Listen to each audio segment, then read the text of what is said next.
thank everybody to be here for this session just after lunch. So we'll try to wake you up, basically. This session will be dedicated to outcome contracts and relational contracting, and the exact title of the session is Outcomes Contracts and Relational Contracting, Let's Be Friends.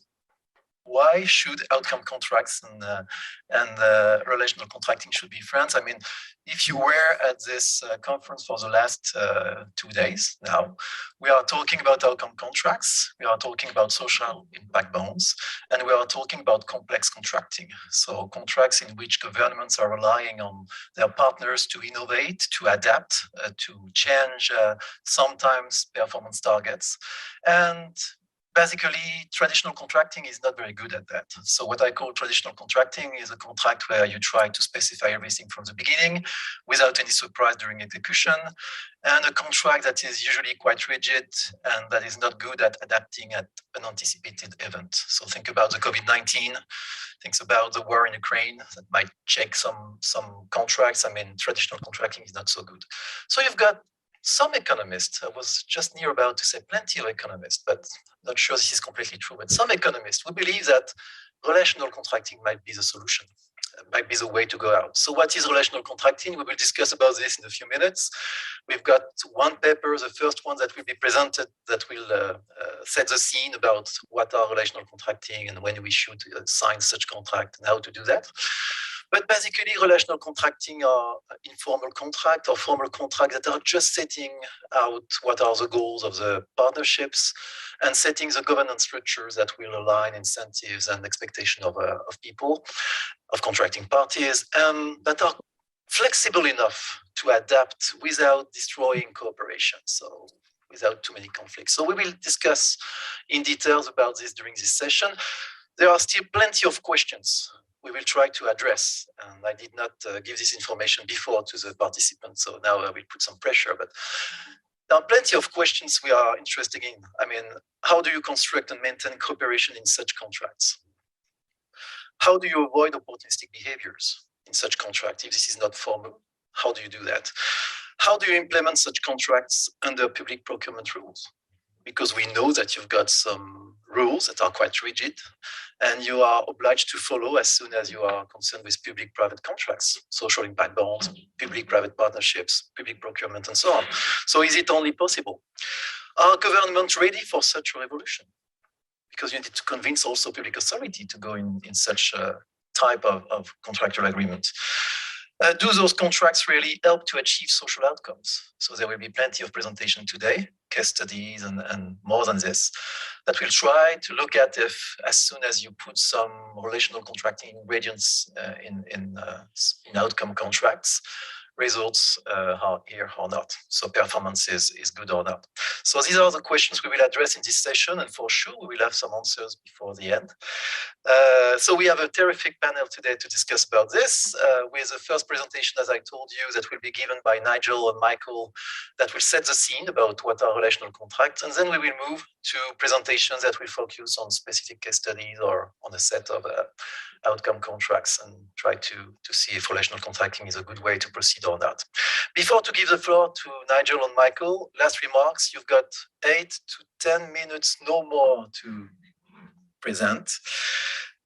We will keep the questions at the end of this session. So if you have any question for those who are online, just put them in the chat part of the Zoom and we will collect them at the end of the session. At the end of the session, the discussion will start with 2 discussants. First, we will listen to Daniela James from Freshfields. She's an expert in social impact bonds and relational contracting, maybe, we will see. And we will also have some remarks from Gary Wallace, that is, I hope, online.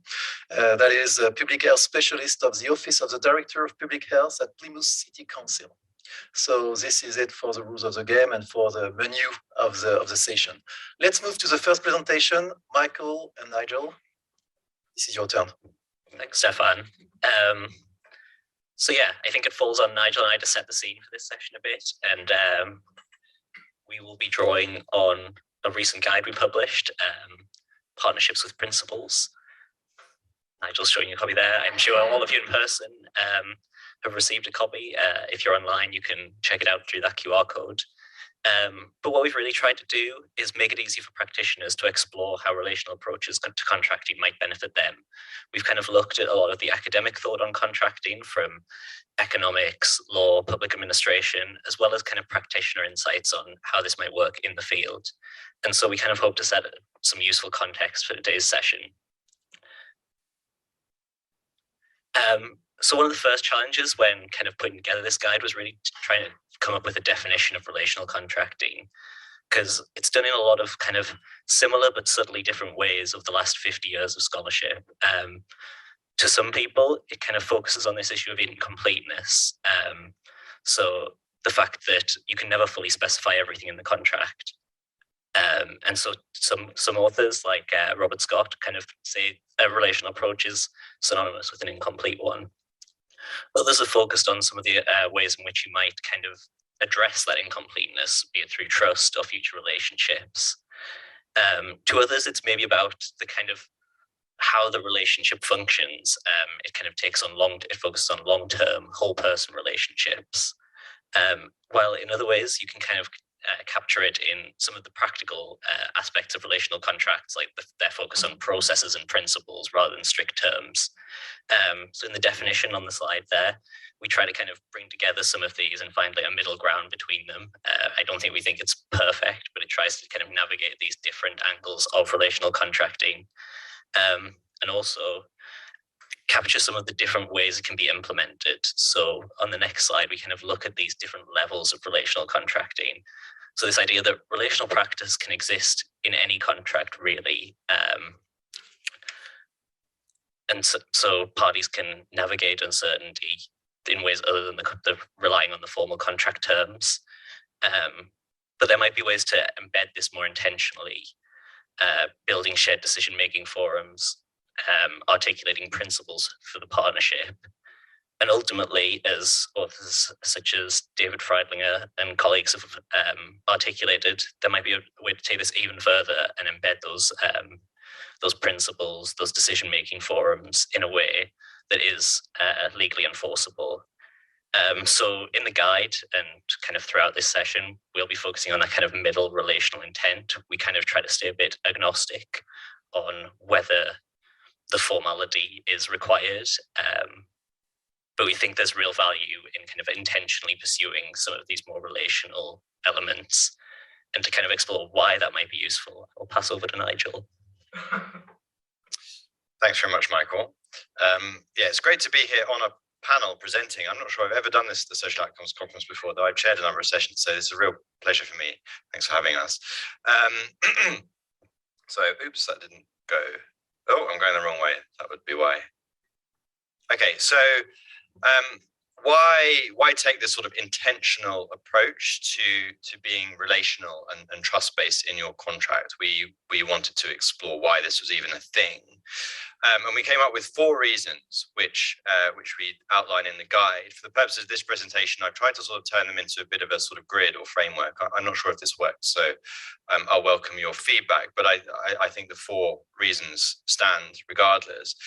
So on the left-hand side there, I've sort of said properties of the service, of the thing that you're actually trying to deliver. If you're not quite sure what it is, if there's uncertainty there, then a relational approach can potentially be useful. So that uncertainty could be, if you like, internal, because whatever you're trying to do is new, it's innovative. The requirements of the service might evolve over time as you sort of discover how to do it well. You're going to need flexibility, and to unlock that flexibility, you need to trust each other. So there's that internal element to the uncertainty. And then there's the external element to uncertainty, where you basically need to build resilience into your contract because the external circumstances may change. And I mean, COVID-19 is a really extreme example of that happening. But we did see, there's plenty of empirical evidence from COVID-19 that contracts where there was some relational practice or trust had been built up, seemed to be more resilient to that external shock. And then on the right-hand side, I've called this sort of properties of the partners themselves. So rather than the service that they're trying to deliver, are there certain properties of the 2 parties, or maybe more than 2 parties to a contract, that mean relational practice is potentially useful to them? So the top one is goal alignment, or sort of aspirational goal alignment, where it seems like they have similar interests and they think that it could be useful to be a bit more explicit and deliberate about positively leveraging those common interests or that alignment of interests. And then underneath that, we've called it mutual reliance, a more sort of circumstantial alignment of interests, where the two parties or the other parties, they simply need each other to chip in and pitch in order to deliver that contract effectively, and there's a real ongoing mutual reliance there. So we sort of tried to parse out these 4 reasons to use a relational contract, and look forward to discussing with the panel whether they agree that we sort of covered the basis here. Just very briefly, from a theoretical perspective, principal agent theory, which some of you may be familiar with, is the usual frame for analyzing contractual relationships. There's a principal, an agent, their goals are not aligned. Relational practice challenges that theory, but a competing theory of stewardship theory sort of goes to the other extreme and says the goals are perfectly aligned, between a buyer and seller. They ultimately want the same thing, and relational contracting is sort of trying to pursue a path between those positions. Okay, we've got 2 illustrations here. I'm not going to go through this in much detail, but in this table, the thing to sort of point out is the left-hand side. So we said, okay, if you want to do a relational contract, how do you go about it? What do you need to do? And we said, you need a strong prior relationship, right? So you can't just launch a relational contract like that. The partners need to get to know each other. That can take a very long time. It can take years. It's just like, in most cultures, you wouldn't just get married to someone if you didn't know them pretty well already. And it's that sort of idea. Tightly defined goals, not tightly defined services or tightly defined activities, but tightly defined goals. You need to have agreed in quite a lot of specificity where you're trying to get to. Shared principles, Michael talked about that. We've got an example in the guide of what those shared principles can look like. Suitable procurement procedure, we could go down that rabbit hole later if we want to. A risk sharing mechanism, very important that risk is shared in a relational contract and risk is not transferred. We can talk more about that. And then decision-making forums, because the whole point about a relational contract is it's not just the transaction once, but it's something that you negotiate on an ongoing basis. These 2 examples we're going to hear from both later in the session, so I'm not going to go through them, but I'll just point out in orange there's some key differences in these 2 examples in how they went about, particularly those second and third ingredients, the tightly defined goals and the shared principles. And I think those differences are worth exploring if we have time later in the session, but I don't think I've got time to go into it now. So I'll finish with a sort of reality check. We discovered in our reading and in our conversations, unsurprisingly, that relational contracting is not a panacea. You'll hear this about anything. This is always a caveat, isn't it? But I think what we concluded here is that this is not something to be entered into blithely or indeed all the time. There are specific circumstances that might lend themselves to a relational approach or an intentional relational approach to contracting. But the benefits of that need to be balanced against these risks that you can see here. And these are very real risks, and we talk about them in some detail in the guide. Again, I don't think I've got time to go through them now, but again, interested, I hope to explore them later in the session. So there it is. Give it a read. We hope it's practically useful. We hope it's invites some good scrutiny as well, so we can really move the conversation on about how relational practice, much studied in the private sector, might be usefully applied to public contracts as well. Thank you.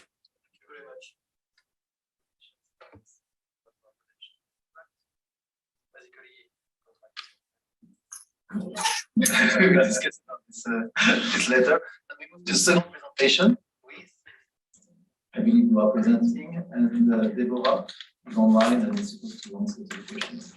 That's right. Thank you very much. Good afternoon. My name is Louise Neville. I'm a director at Social Finance, so a practitioner in this space for a very long time. I'm also a visiting fellow of practice here at the Blavatnik School of Government. I'm going to be talking today about some ongoing research that I'm doing in partnership with my colleague, my friend, Professor Deborah Barand from New York University, where she's a professor of law. And we've been really looking at this question of what happens when things go wrong and what can we learn from that. And we started thinking about this actually before COVID hit in the context of climate catastrophes and these kinds of big shocks that impact-focused contracts, particularly impact investments, might face in the course of their term. But then, of course, COVID hit. And in ways, terrible though that was, it was a bit of a gift to us to study what really happens when things go wrong to a degree that no contract had really expected.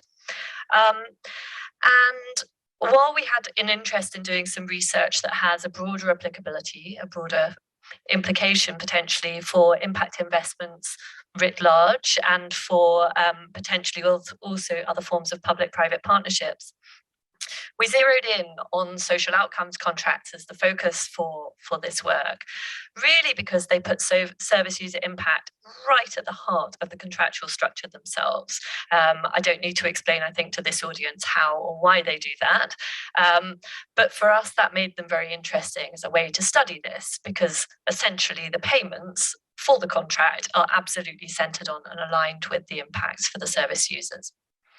So we asked ourselves two questions, and we've asked others these questions too. The first was, how did social outcomes contracts respond in practice during COVID-19?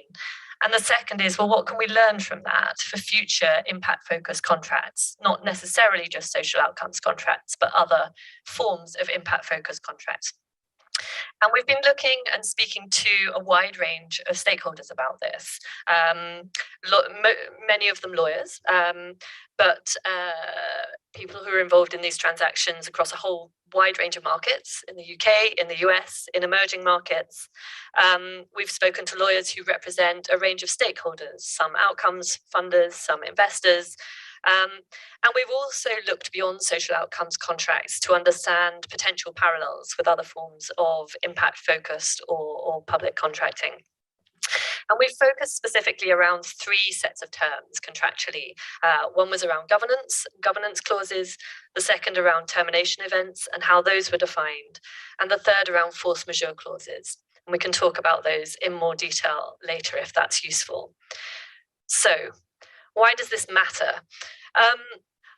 I've been in a number of sessions this week who have noted that actually social outcomes contracts seem to weather COVID quite well on balance. And I think that is at least in part because at the moment, many of the stakeholders who are party to these contracts are very strongly motivated to see them succeed. They're very invested in the success of the contracts, both socially and financially. And that, I think, has changed and affected how stakeholders responded. I think, however, as these markets grow, both for social outcomes contracts and for other forms of impact focused investments and contracting, it's conceivable, if not likely, that actually a broader range of stakeholders will get involved in those contracts, not all of whom will necessarily be as mission motivated as the current set of stakeholders that we see. So that really speaks to the heart of why these contracts matter and potentially will matter increasingly in the future, because actually this speaks to the why we're doing this in the first place. It's about protecting service user interests as markets grow, ensuring that contractual terms describe desired behaviours, but also that those contracts can act as a blueprint when things go wrong, when the unforeseen happens. So what did we learn? From the conversations that we've had, we learned that the language of the contracts was very rarely, not always, but very rarely fit for purpose. And by fit for purpose, we mean it rarely addressed how parties should handle circumstances outside of their control, particularly with respect to how they consider the impact risk of those contracts. So to the extent that termination or force majeure clauses were present, they tended to talk about the distribution of financial risk to the various contractual parties, not the distribution of the social or the impact risk of these contracts, even though that impact sits right at the heart of these contracts. So what we saw in practice was that often the contractual wording was either ignored or modified by stakeholders in the course of talking about how to adapt to COVID. We did see, therefore, that service providers and evaluators were often given the time and space to respond to these changing circumstances, but generally in ways that weren't specified in the contract.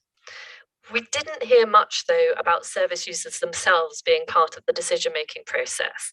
And I think this is a really important point. It was actually a point that came up in the last session around data as well, which is that service user voice is very rarely included really at any point in the contract, let alone when things go wrong. So where does relational contracting fit into this? From our perspective, incomplete contracts are just a fact. It's not a choice. By definition, all contracts are incomplete. You can never fully contract for every possible circumstance. And so relational contracting isn't about just being friendly for the sake of it. It's a gap filler in the face of contracts that necessarily can't account for every possible eventuality. So the aim then of such contracts is to create contracts that address and respond to both the sort of negative and the positive impacts of unforeseen events. And in general, incomplete contracts rely heavily on contractual governance. They speak to the who is around the table and the when they're around the table. They often don't speak hugely in much detail about how decisions are made. I don't know whether that was also what you saw. So it feels like we're somewhat at a crossroads in this space. We saw some relational contracting practices, even though we didn't necessarily see relational contracts. But interestingly, as we've spoken to people in the market, particularly lawyers, we've seen as many really pushing for harder, more concrete rules, particularly around financial distribution of risk, in the face of lessons from COVID, as we have pushing in the opposite direction towards more relational or principle-based contracts. And I guess that's not entirely surprising.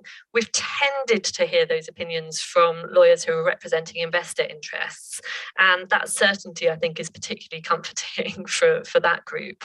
But I think from our perspective, it's really important to be clear what's at stake here. And whose interests we're really talking about. And it tends to be the interests of the one party that isn't around the table, which is the service users themselves.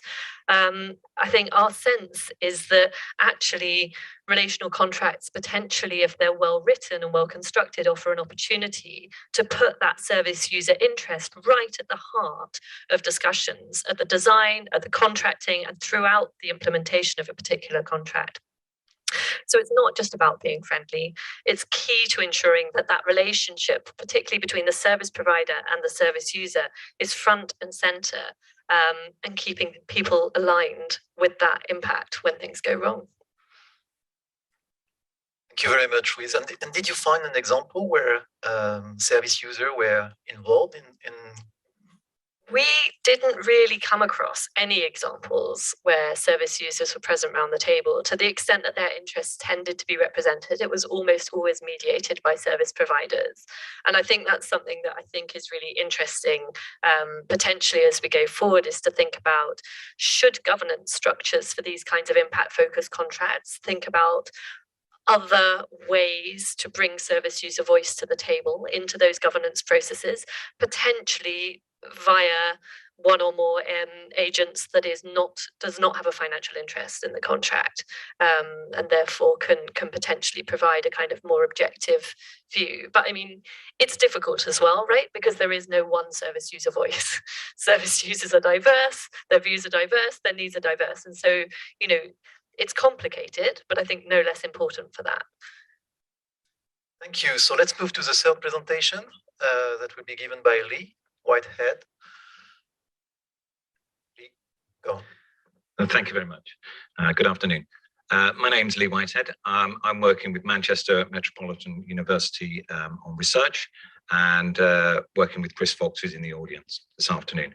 My research is on the right-hand side there. That's a working title of what it's about. And here I've used a favourite song of mine, Ain't What You Do, It's the Way That You Do It, Bananarama, 1982, for those who really want to know. Just as a sort of statement of where I may be going on this. And I just want to pick up on the title of what we're talking about. Let's be friends. Well, BFFs, that'd be nice, Twitter friends. Actually, it's a lot more serious than that. It's about understanding professional relationships, integrating in our understanding, perhaps even problem solving together. It is a human relationship that is central to the success of impact products.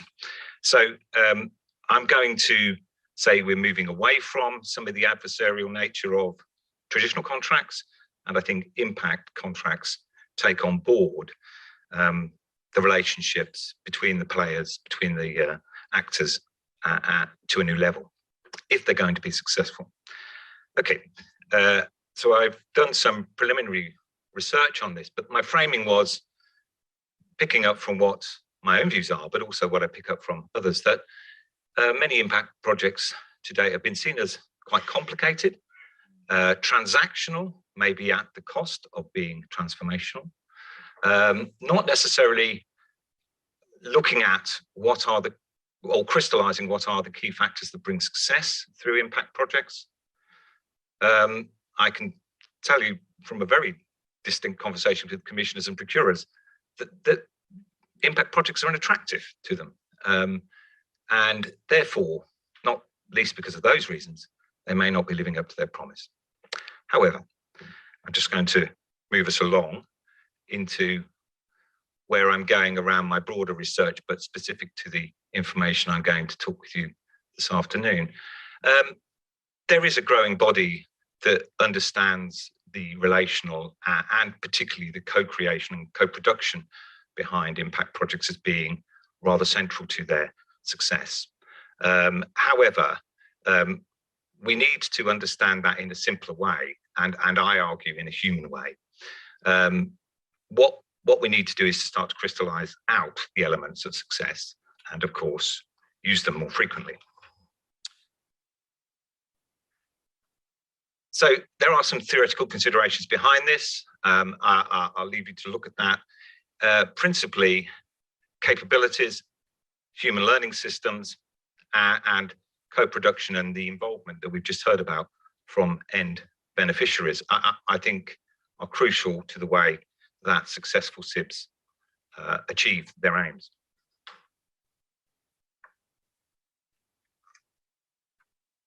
So in the methodology that I've applied here is data sources that you'll see there, looking at a range of SIBs and applying principally a thematic comparative analysis between themes mentioned and not. It did include actually reading all of those papers too, to give me a fuller understanding. But it starts to then give us a picture of where we're going. So in summary, sorry, bit of a crowded slide, but you can see there are some themes that are more associated with successful SIBs. And I just want to talk a little bit about each of those. Clearly, I've given you a view of my thoughts on the right-hand side there, that it is, in fact, relations, co-creation, innovative aim from the beginning, and understanding the relationships that do bring out the best in SIBs. But these were themes mentioned more often, and inside more successful SIBs, those that hit their targets. So really what I wanted to do is just spend a bit of time talking about that. So if we look at having a clear vision and values, time set aside in the design stage is really very important to actually have a vision which all players, principally the main three, those delivering the SIB, those investing in it, and those paying outcomes, actually having a single vision. It's not taken for granted that that's the case early on. And certainly there were a few examples where the investor had a very different view from what the delivery partners are going to be able to achieve. If I may, looking at partnerships, working at joint problem solving, and I think this is where a great deal of effort was put in successful SIBs, actually problem solving in the traditional sense, not knowing quite what the outcome would be, properly reviewing and as they went along, evaluating and growing into that. An example that I saw very readily was around the reduction of young people being excluded from school. And it wasn't until they reviewed that and understood that it was in fact the trauma in the family home that led to their exclusion. And then the service was designed more around that, and it was mainly driven through alcohol misuse, that reduced the actual school exclusion. End users, well, we've heard it already, and I love the phrase, nothing about me without me. It is applicable, not least legally, but also morally, that service users are engaged, and they should be engaged in the earliest stage. What they may offer is true innovation because they've been involved in things that maybe haven't worked for them. Yes, it might be individualized, but you can broaden that out by talking to a number of them. Partnerships have an integrated shared responsibilities. It's not assumed that it is shared. There's still the temptation for adversarial contractual relationships, but it needs to be fully understood from the beginning what shared responsibilities really are. And that means risk, and that means understanding that it might have to be the investor or the outcome payer that also adapts how they're thinking.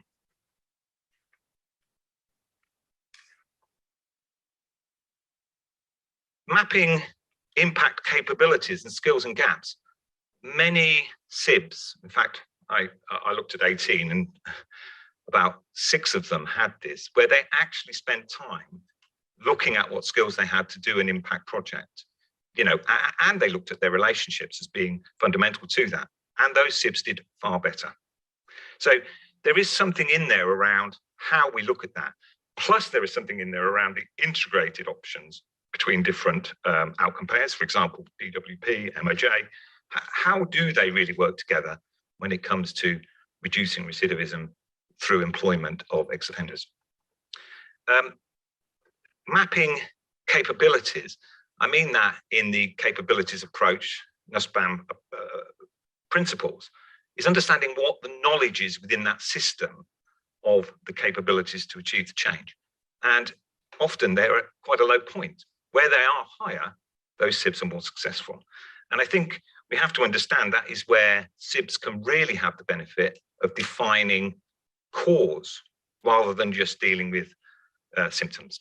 And I think that is a fundamental innovation that SIBs offer. We've heard already a little bit about this, but I just want to say those SIBs that spent more time thinking about their theory of change and the actual process of innovation, that was time well spent. They delivered better outcomes. And again, involving service users in that was rather fundamental. Finally, the adapting service models or recalibration as you go through, a number of more successful SIBs annually or more frequently adapted so that they actually did look at their initial outcomes and reworked them. Yes, within the framework of the metrics and the pay, but the reality of it is they looked at, they may have to change their model of service and therefore count and metricate what they were doing differently. So I suppose in conclusion, I just want to say the results of this outline work, comparative analysis, indicates to me that impact projects are essentially human and relational, and their greatest success is based in that. I would make a really important footnote to the principle of co-creation and co-production. That gives those SIBs that have done it far better outcomes by about a fifth. So I think what I'll conclude with is this research analysis views co-creation, integration, and system change as part of the social impact covenant, really, the agreement. And it is effectively that which has to be aimed for from the very start. Thank you very much. So we've got an answer to our questions. Relational contract seems to work well for SIBs. We will now focus on one case study that is a failure. So maybe we will conclude that maybe it didn't work because it was too transactional and not enough relational. We will see. So this is a presentation that will be given by Diana and Caroline. So I believe Caroline is presenting. Caroline, you've got 10 minutes, no more. So I'm Caroline Heinrich, a professor at Vanderbilt University, and Deanna Malatistas, a professor at Indiana University. And so we're going to be putting some of these principles in the context of essentially an autopsy we did of a failed outcomes-based contract that was very high profile. So the good thing about going a little further down the table is that there's a lot I don't have to repeat. So you already know how complicated it is. Every SIB, for example, is a public-private partnership, essentially. And we know how complicated it is to try to develop a so-called complete contract. But that hasn't stopped us from doing that over time. And that has typically been, the approach to doing it. And so it has to, be very specific about, who the partners are, their roles and responsibilities, how you're going to coordinate and executing the work, have very specific guidelines, regulations, even planning for when you may have to renegotiate.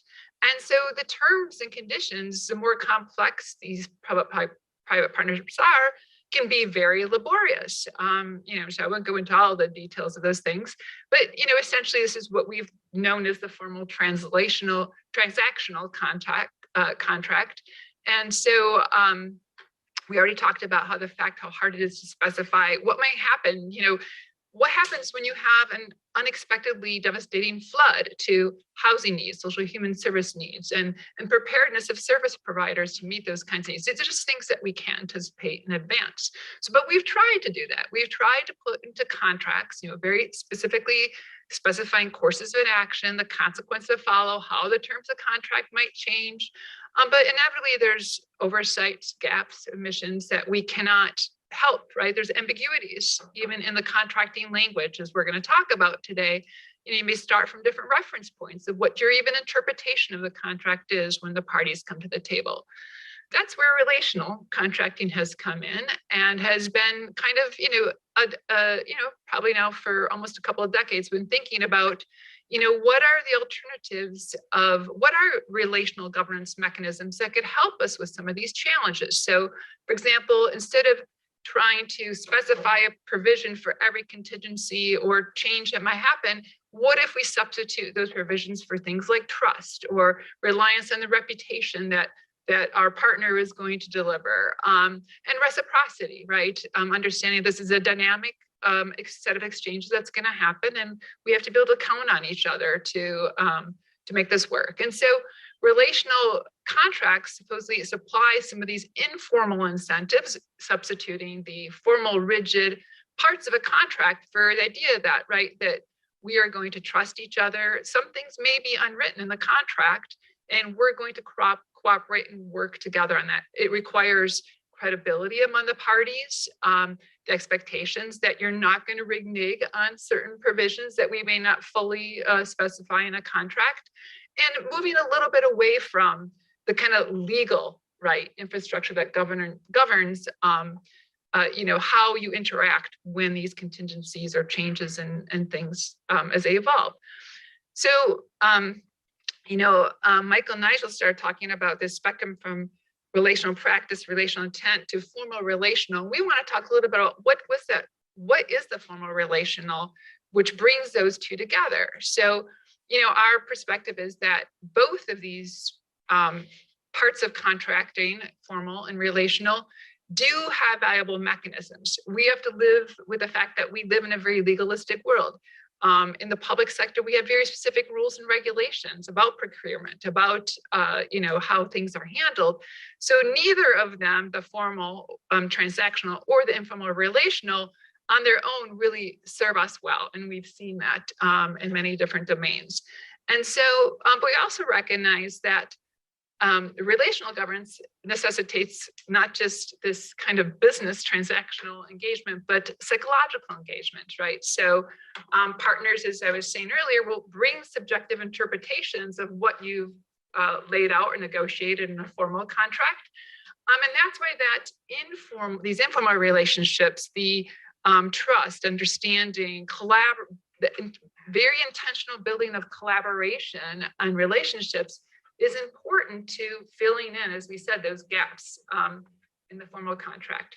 So we're just gonna, what we're using this case to do is to articulate some basic principles and understandings that we've learned about formal and relational and how they might come together in the context of a, we're not going to say a lot about this in interest of time, but state of Indiana, where Deanna is from, at the time of this very high profile public-private partnership, state of Indiana governor was actually considered a potential presidential nominee, and made a big deal of the fact that they were going to subcontract out welfare services in Indiana to IBM, which was International Business Machines, leading a coalition of partners. It was a $1.3 billion 10-year contract, a master services agreement that they negotiated, very formal, right? So more than 160 pages, many exhibits, appendices, schedules clarifying things, various different types of performance measures and standards. It was replete with all kinds of clauses. And we could go on and on. One of the reasons that here's the kicker, it was terminated in less than 3 years. So after this very high profile launch, this is to show how we're all going to do it. It ended in less than 3 years. It was very complicated. The state still retained a lot of control, but there was an IBM was a major contract over a number of subcontractors. Those are at the bottom of the pyramid there. We used a case study. I'm not going to go into the details for interest of time, because I want to get to more interesting stuff here. But just so you know that this, after that breakup, less than 3 years, there was 10 years of legal suing, countersuing, court proceedings, and this made a lot of this documentation public. So the benefit of having it go to court is they had to file depositions and reveal a lot of interesting things that we are drawing on. So we use this case study material to develop these theory-informed propositions about contracting, and specifically how we might think about the importance of formal relational contracting. So first of all, just a point that formal contracts tend to have this very rigid contractual infrastructure, including tight control over between the parties of what happens when things don't go right. And so this also makes for a very hierarchical legal form of contracting. The mechanisms for goal alignment, if you have mutual understanding at the beginning and cooperative plans to be cooperative, it can maybe work well, right? You have to have certain principles guiding that. Contractual provisions that are intended to promote fair trade that you may have set up in this nice formal contract can also be undermined, right? If relational norms that don't promote positive interactions are developed. And so a lack of trust between contracting parties can tax both the formal and the informal relationships in the public-private partnership. And as we observed a lot of in this case, contribute to negative behaviors. So once that trust fails, and people believe the others have hidden agendas and are not aligned, things completely break down. That's kind of what we saw happen here. So I'm going to kind of skip over to some key case study findings here and just lay them out. So essentially what happened in this I'm just checking my time here. In this particular case is that, the state tried to retain authority very tightly and even reserved the right, for example, to replace subcontractors, or even to cancel the contract itself, without having to have cause. And so that was a provision that was written right in the beginning that should make you think, this suggests no trust, right? We can cancel this contract at any time. And we also saw a lot of circumventing of the formal chain of command. So the state kind of went around its main contractor and interacted with subcontractors. You can see some quotes on the side there. There was, as the case as the contracts started to break down, for example, you could see the pulling back of the cooperative behavior, a lot of behavior that suggested the parties were trying to undermine each other. They did work, for example, on trying to negotiate change orders and amendments as things were starting to fall apart, to keep the relationship together. But as it turns out, and there's a nice little quote on the side there from the secretary of the Social Service Administration, that literally talks about that they were thinking about how to throw IBM under the bus because publicly they wanted to see the blame for the contract failure on IBM, not on the government. And essentially they use the performance, the complications of the performance standards of the contract to find a way to show that they had failed, right? So they started looking for ways to end the contract essentially. So anyway, we suggest that this is a really good example of what happens when you rely on a very tightly structured formal contract. You don't develop the relationships, the cooperation, the collaboration. You try in advance to specify everything you're going to do when things break down, and without trust there and the ability to work together, the contract fails pretty badly. So, ultimately, we conclude that this is a really good example of how the formal they had expert lawyers on both sides, developed this, was supposed to be a model contract for how to do this, and it all fell apart because they never developed the relational components of it, and that they didn't work together. The two, the formal and relational, did not happen. The interests did not stay aligned. And so, one of the things that was mentioned early on is that there's this work by Freidlinger and others on how we could move to these formal relational contracts, but it's really pretty much been in the business sector. And we feel like, SIBs and other forms of outcomes-based contract are excellent place to start thinking about how we can start merging these different types of contractual forms to maybe have much more success in SIBs and other domains. So thanks. Thank you very much. We move now to the last presentation. For those who are online, this is time for asking your question. We will open the discussion very soon. Felix, you've got 10 minutes, but you can be very short because the Kirklees contract case is already in the document of Nigel and Michael, and it is only one page, so it should be very short. I was just about to say everything has been said already. I'm so happy to be the last one, especially following Caroline. Amazing. So yeah, let me just say, I think a lot of things have been said, but I think I would like to kind of ground a couple of these things into one particular case study, something I've been working on with El, Fernando, and Francisca for a long time now, the Kirklees Better Outcomes Partnership. What I want to focus on really is this kind of relationship, more specifically between outcomes-based contracting and relational contracting. And this will be more of a description than an analysis, because I thought that we might keep the analysis for later. So a quick word on why the combination of outcomes-based contracting and relational contracting might be interesting, and a lot has been said. I think that obviously outcomes-based contracts are often seen as tools for cross-sector collaboration, but we also know that this collaboration is not really straightforward. There's a lot of, we bring together very divergent actors with very divergent interests, different cultural frames. Actually, a lot of outcomes-based contracting can in fact be, as we heard, be very transactional rather than collaborative. And we have issues with performance management, especially fostering gamemanship among providers, and we have uneven power dynamics often, which make genuine collaboration quite difficult.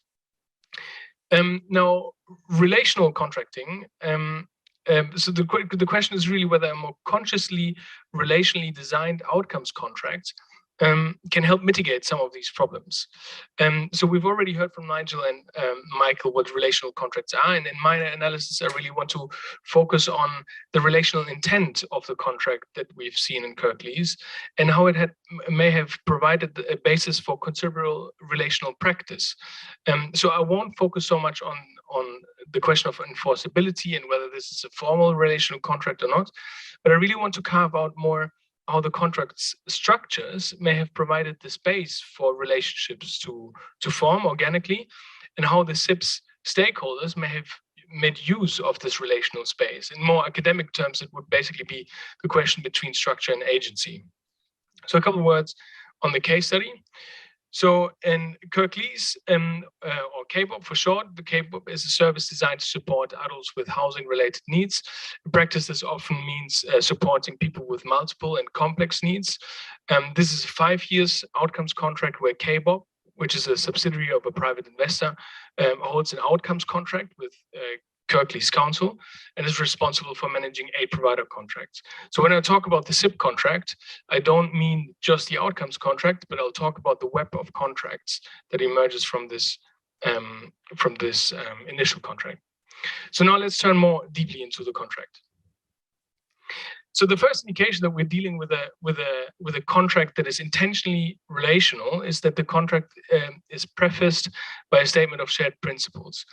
And this statement requires parties, among other things, to develop a close working relationship at all levels based on openness and trust. So we can discuss a little bit what the legal significance of this is, but I think what this clause certainly does is that it sets a certain expectation. Well, first of all, the principles are expected to permeate other clauses of the contract, the more substantive provisions of the contract, and therefore it kind of sets a clear expectation of how services are envisioned to be delivered. I can't get rid of my constitutional law past, but what I see in this is that we have something akin to a preamble in a constitution, in that the language is somewhat aspirational and it's setting really the tone for the kind of relationship the contract seeks to foster. So, but let's turn more to the more structural elements of the contract, to look at how the contract builds, how it structures and nurtures, and how it focuses relationships. So first, building relationship. We all know relationship building takes a lot of time, and the contract accounts for that, at least to some extent. So the contract has a mobilization period that lasts for 6 months. And formally speaking, obviously, this mobilization period is to get the services running, to recruit personnel, to set up the IT structure, to get the governance structures in place. But what we found when interviewing stakeholders is that the time was really used very consciously for a more informal type of relationship building. So the investor organized a number of training sessions with service providers. And obviously, let's not be too naive. And this was obviously also done to kind of prepare the providers for the new ways of working, reporting requirements, etc. But it was also there to kind of prepare the ground for a broader culture change that was going to happen, and to convey a broader sense of the value of these requirements, and to start building relationships of trust between the investor and the provider. And that was mentioned both by the providers and the investor. Now, next, we turn to how the contract nurtures and structures relationships. So the contract provides for a very slim first skeleton of governance structures that are designed mainly for contract compliance and performance monitoring. And this includes regular bilateral meetings between KPOP and the council, and the KPOP and the providers. Now, what is really interesting is how the KPOP leadership, but also the council, really pushed on expanding these structures informally from bilateral ones to multilateral ones. So now in contractual compliance meetings, we don't have KPOP and the council talking to one another, but we also have providers who regularly present. So we have a space where all parties talk to one another. The second element is that the KPOP leadership expanded the number of forums of exchange, and it also broadened the group of stakeholders. So for example, now we have regular meetings between all providers who talk to one another in terms of collectively reviewing their performance, but they also share best practices and ideas on how to improve service delivery. And I think to the point of the user voice, KPOP also introduced a co-production forum where people with lived experience can contribute to how to improve service design. So I think that this expansion of the governance structures through practice helped performance management. It provided a space for learning and innovation. It helped to secure buy-in from stakeholders. And more broadly, I think it helped build trust and collaboration among the stakeholders. So let's get to what I think is perhaps the most interesting bit here. In order to be meaningful, relationships and partnerships need to have a common focus. That's what's coming out also from the Freitlinger work. So stakeholders need to be aligned and work together towards a common goal. And in an outcomes contract, this happens through an outcomes framework. But outcomes measures are typically fixed and static. And when outcomes are ill-defined, they can cause problems. For example, produce perverse incentives. Now, in Kirklees, the outcomes contract entails a formal change procedure whereby KPOP and Kirklees Council can agree on changes to the outcomes framework. Now, originally, this change procedure was implemented to minimize the investor's risk, as there was considerable uncertainty around, the data, and the target group. But there was also a consideration around being able to improve and adapt outcomes in the course of the project. And again, where things become interesting again is how this initial formal change procedure formed the basis for relational practice. So KPOP extended this bilateral decision-making structure informally by installing a change panel where providers are involved and consulted in terms of how to change outcomes and what to change. And this relational practice really allowed KPOP to test whether the changes that were intended to be made to the outcomes framework were congruent with the provider's frontline experience. And it obviously also ensured buy-in from those who ultimately were working to 1 minute. S'il vous plaît. I'll be there 1 second. What we have is really a move towards relational outcomes, if you will. So if you get there, what you get here is a relational governance structure that provides for flexibility whilst keeping the contract and the partnership intact. And by establishing a change procedure, the contract emphasizes cooperation over conflict, which may help mitigate some of the problems that occur when outcomes are ill-defined. I'll keep the conclusions for later. But I hope this gives us a little bit of meat, perhaps, with which we can work with. Grill it. Thank you very much. I believe we've got plenty of questions that will arise and discussion on those topics. We will start first by the reaction by Daniela, and then we move to Gary. So Daniela first. Wow, that was an incredible discussion, and I'm struggling to respond with all these amazing academics who've thought about it in so much detail. So I'm Daniela James. I'm a lawyer at a firm called Freshfields. We have done a lot of work in outcomes contracting over the last 10 years, 11 years maybe, and I have been asked to respond from a very practitioner perspective. So I don't know the theory to all of this, but it is very interesting to see the relationship between what this panel has talked about and what I see in daily practice. And I think there are so many things which we are really seeing in practice. So obviously, these papers have been developed on what has happened over COVID and what has happened in past SIBs. But I do think the market is responding. So a few things I'd like to say.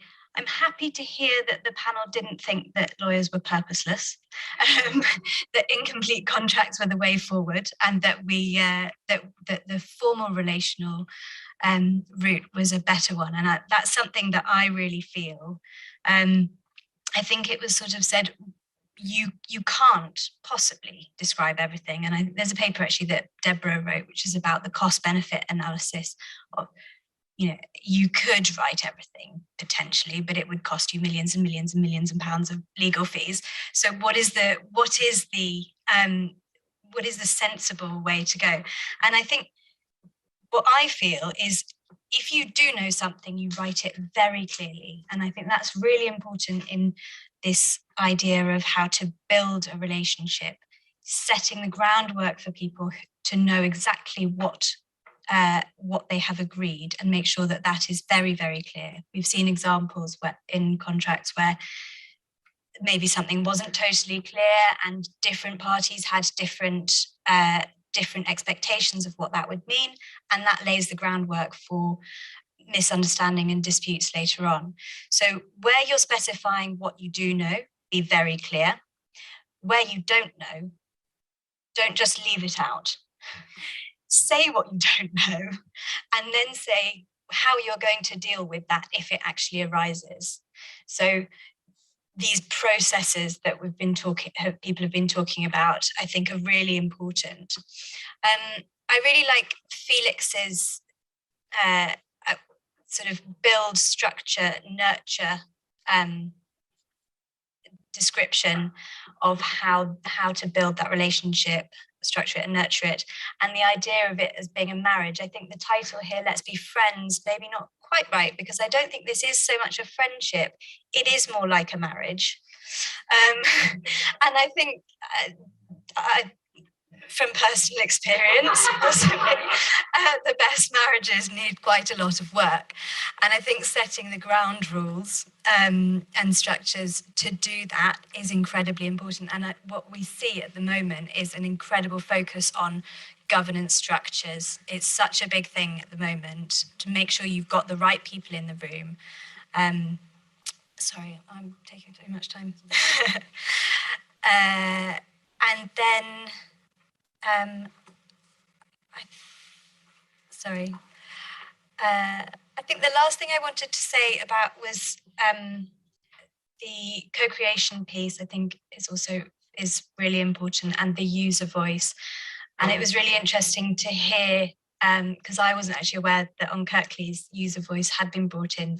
It's sad to hear, as Louisa said, that it's such a rare part of contracting, and I'm very conscious of that. And it's good to hear of examples, and I think they need to be shared more widely about how you can do that successfully, because I do think that's an important thing that we've been talking about for a while, but still doesn't seem to be coming through. I don't want to take up too much time, so maybe one last thing to leave you with, which I was very interested to realise, which is that the English courts have actually recognised relational contracting and will treat these differently. I think a lot of lawyers are used to the very English, I'm sorry, I'm being very jurisdiction specific here, but in England, the contractual framework is very, very strict. You only look at the contract and nothing but the contract. But there is actually case law that suggests that that is not the case where you have relational contracts. And I think that's something that lawyers should be very aware of.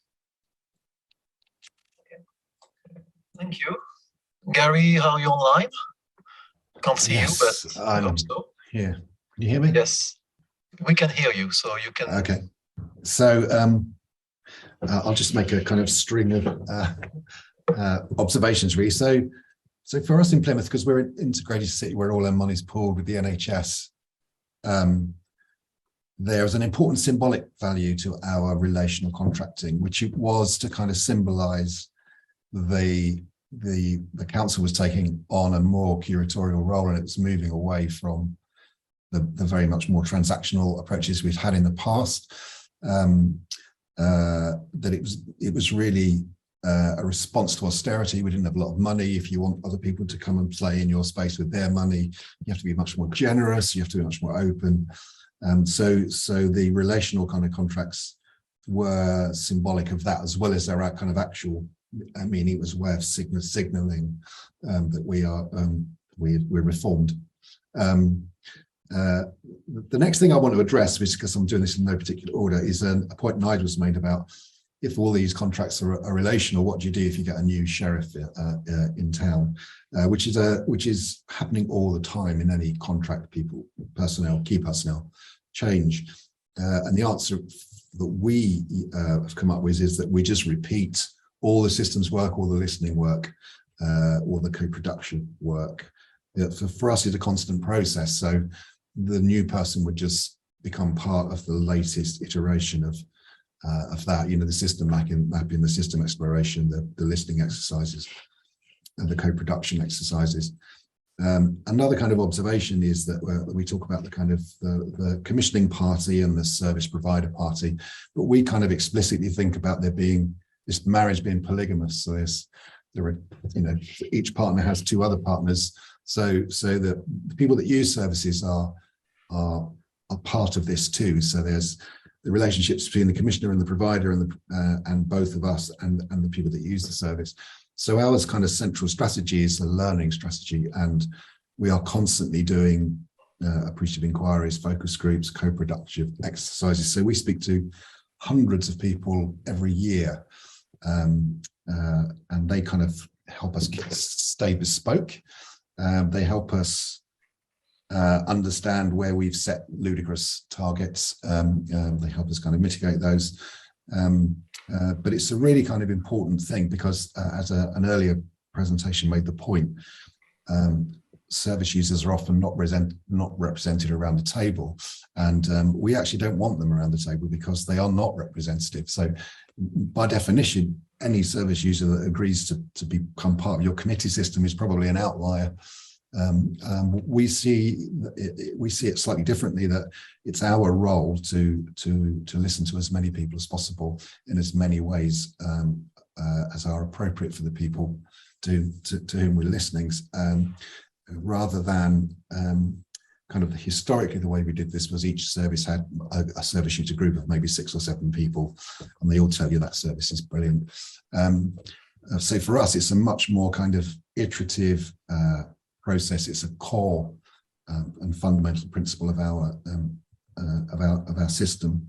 And the other thing is, for us in our city, it's the way that a particular contract. So if I think about the Alliance contract, which is 25 services, the way that contract relates to other contracts in our city. So for example, if someone is in our service, and just by being in our service and being held in our service, they are reducing their use of emergency department attendants or ambulances, that has value to us because we're a single integrated city. So it's not just about narrow understandings of what good looks like in one system or one service. It's about how that relates to the whole of the city and the whole of the system in the city. So I think I'll leave it there. Thank you very much for your comments. I believe we will move right now to the questions from the room. Is there anybody that would be interested to ask a question? Thank you very much for a very interesting panel discussion. I'm Jacob from Research Institute of Rice. And Lee, when you presented your 10 success factors or whatever, we were just sitting here and nodding from our experience. So you're onto something there. And from one of the points you raised of not only co-creating, but also redefining during the process, the collective goals, we are experiencing in working with that field, and we see the importance of facilitating that process.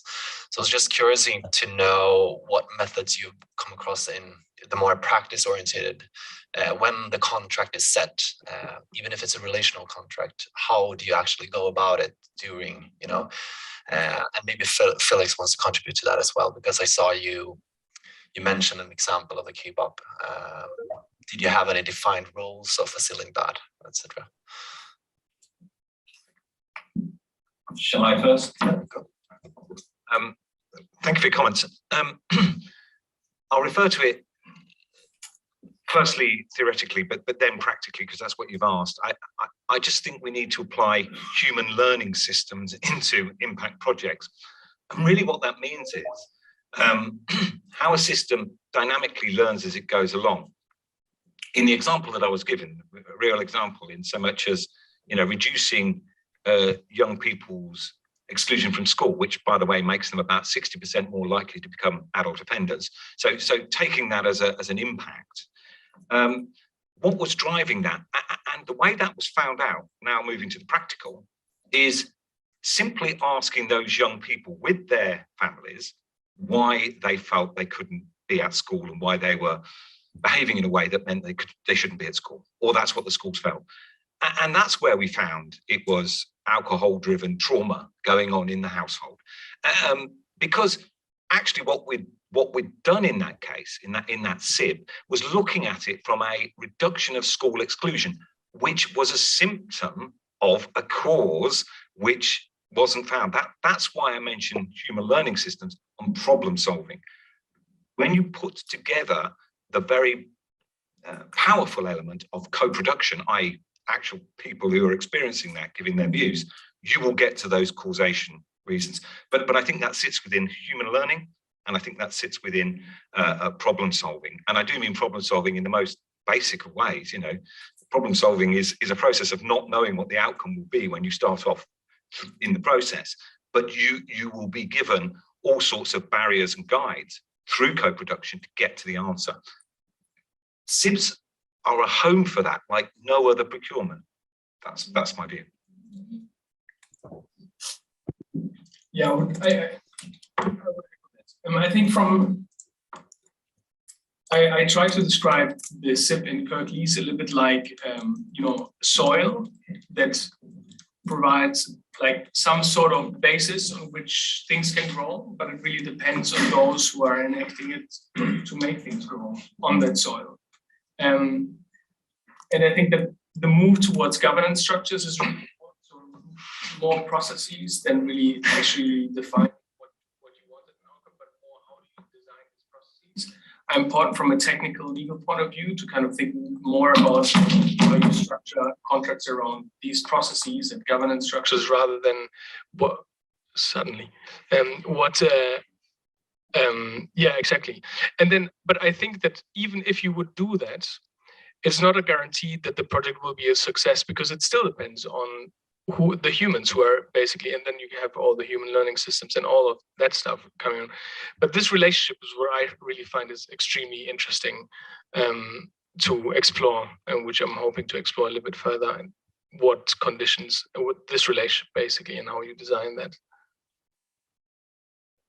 Just wanted to add, if when you looked at Felix's slide where you showed all the providers, right? And then we had the formal contractual with all the providers, and your relationship structures kind of arose organically. You mentioned developing the multilateral meetings, whereas in our contractual thing, it was seen as there were these very tight lines of authority, and it was seen as a problem if you walked outside of those lines of authority or moved around them. And so again, it naturally set up a more adversarial, which kind of, I think, prohibited those kinds of relational mechanisms, which have been more beneficial from developing. Yes.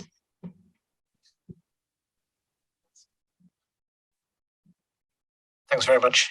My name is Jonathan Flowers. I have a variety of roles. I wear quite a lot of hats. I wouldn't want to be defined by this one, which is I happen to sit as an independent member of a couple of public sector audit committees. An observation and then an irritating question, I suppose. I think the observation is that the marriage parallel is quite a kind of common one. The more I've been hearing about the relational contracting today, the more it feels a little bit like an employment contract, actually, because those are kind of quite open-ended.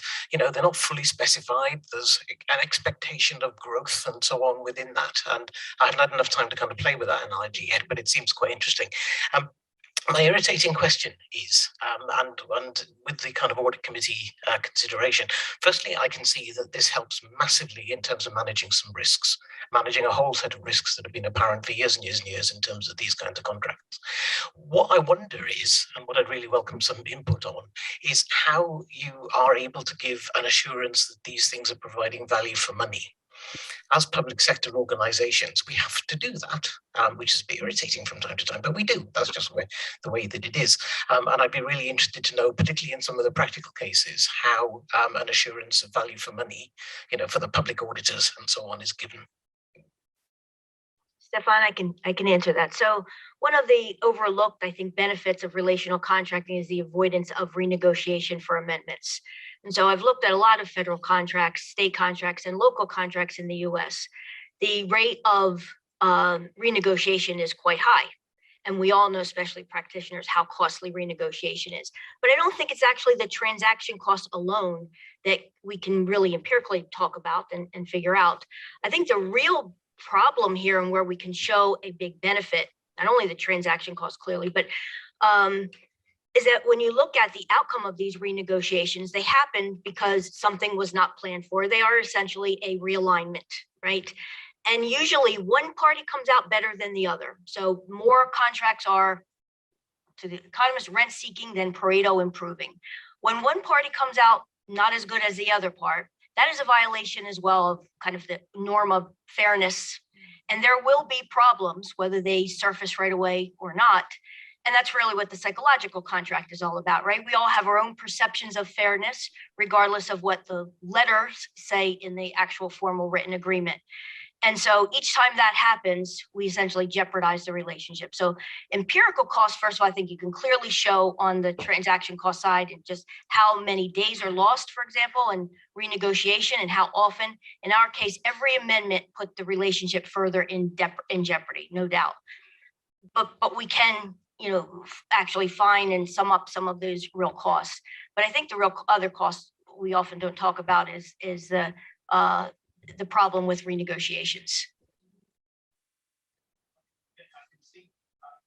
Terms of the cost of the actual kind of transaction of the contracting itself, but at the very boring level of kind of unit prices of things, being able to give some kind of assurance that this is the best way of spending public money in that sort of area. Can I say something on that briefly? Okay. I've got plenty of questions. There is one question here, and there is some questions online. Yeah, simply that I think it's a genuine danger that relational contracting looks either like corruption, something nefarious, where the parties are getting a bit too cozy, or it looks like moving the goalposts, where you set a contract up with particular goals, and then those goals or targets get changed, and it's like, hang on a minute, why are we moving the goalposts? And I think audit committees are the sort of people that are there to stop that sort of thing happening. So I think there's a genuine tension actually between relational approaches and all the benefits that we know that they bring, and the requirements of public accountability. And I think this is one of the reasons why we haven't seen relational contracting really used much in the public sector, even though it's becoming more and more common in the private sector. So I think that's a key problem, which it would be great to solve. So help us, Jonathan. Thanks. Am I allowed a very quick contribution? So not so much on the value for money point, but just to note that actually one thing that we saw, which I didn't mention when things go wrong, is that there was a real impact opportunity as well as an impact risk. So a lot of my work is in low and middle income countries. To take an example of an organization in Cambodia, they already had a really deep penetration into some really vulnerable communities when COVID hit. Now that particular social enterprise was focused on sanitation, but actually at the point when COVID hit, they realized they could really add value in terms of spreading public health messages, distributing soap and hygiene supplies, and then later when the vaccine program came online, promoting the vaccine program and educating people about it. And I think actually when contracts are flexible, unforeseen circumstances, risks, big risks, actually, if impact is put at the heart of a contract and the governance structure, there's often as many opportunities for impact to be created as there are risks to the original impact to be sustained. There are still some questions in the room, but I believe we will switch to the question online to have a chance to listen to people that are online, and then we've got some time to discuss at the end of the session. Jan? Oh yes, sorry, Deborah. Thank you, and I'm sorry I couldn't be with all of you today. This is a question for the panel, and it maybe is more reflective of how I'm starting to think and struggle with some of these issues of formal relational contracting and completeness and incompleteness. So I'm picking up a little on Daniela and certainly a lot on the panelists as well. What do you think about the idea of looking at those aspects of an outcomes contract that really need to be relational, and those type provisions in a contract where people are aiming for completeness, and how do you make those work together? So here's a thought. I'd love to hear your reaction. Should we be saying governance provisions really need to have relational aspects built into the contract? That's we really want to see, as opposed to just hoping that people will get to a relational experience, as the Kirklees description gave us.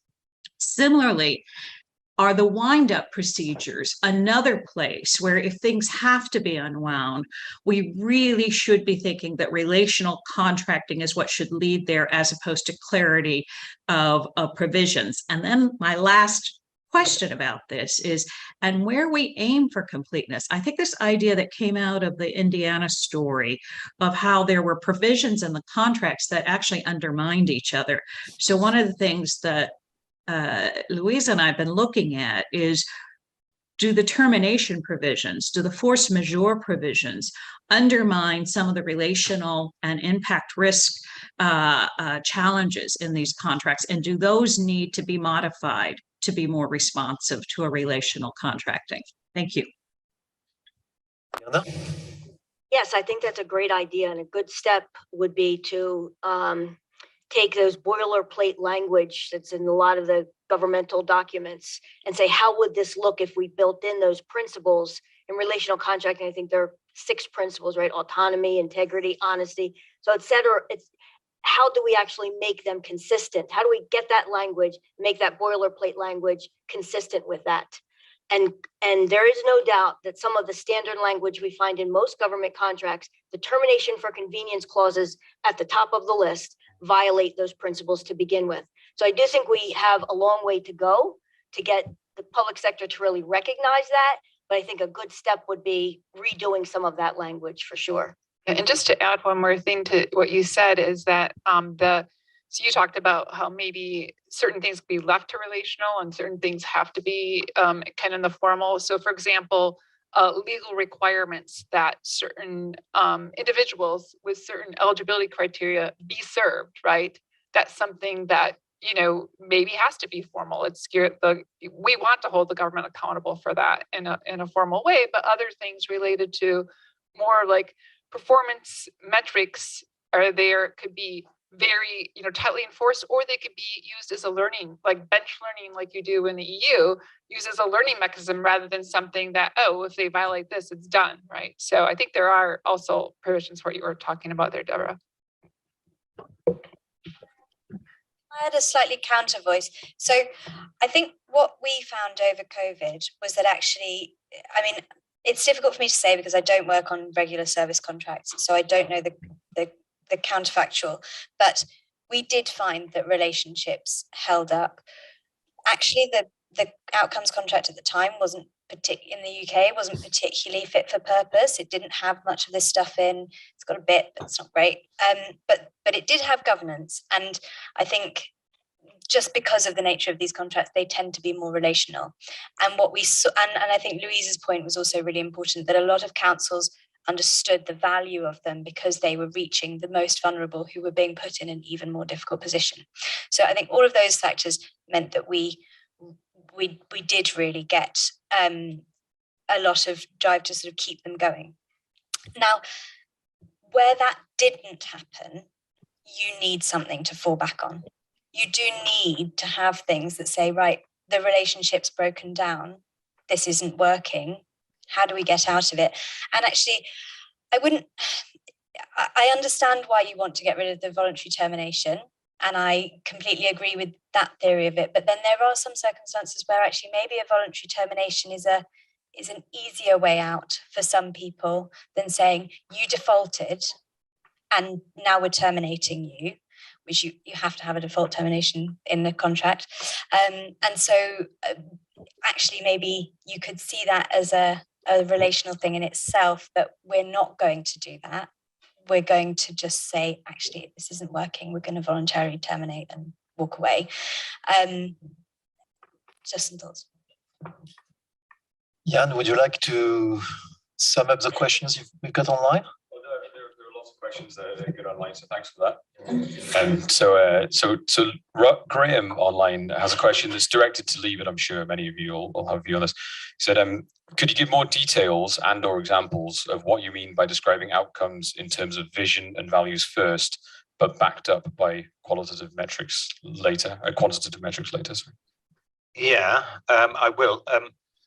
But I still think, and I'm grateful for that counterpoint a moment ago. I still think we're contractual structuring for relationships. Actually, what I was talking about was relationship structuring for effective contracts. So I am turning it a bit on its head. I don't mean to, but to come to the point that you raise, the vision and theory of change and relationships, we heard in KPOP, they're set 6 months aside to grow and develop and understand each other, should not be underestimated in its importance. I do think it is the relationships that will save the contract in that case. However, to directly answer your point around vision cannot be put into an impact project by just the investor or just the service provider, and certainly not the outcome payer. I think there really does need to be time spent. And just to underline that isn't how a lot of SIBs have started. For example, that three-way joined up vision. Often some money is found and it's in a place base and they go for it. There hasn't been any work with the end service beneficiaries. Often their view has not been taken into account. So we're back to the old traditional spec and tender sort of procurement. And actually, through the work analysis that I've done, it just shows SIBs that have spoken with their local users, experts by experience, do better. So the shared vision start is what I mean by the relationship is more important than the contractual structure. Sorry. There are lots of other big questions. One was about managing for people leaving and coming and going, and one person in the chat there, Russ, mentioned their opinion that you need to plan a contract for about 3 or 4 years in advance to allow for that. I don't know if anyone's got any comments on that. It was just an interesting question.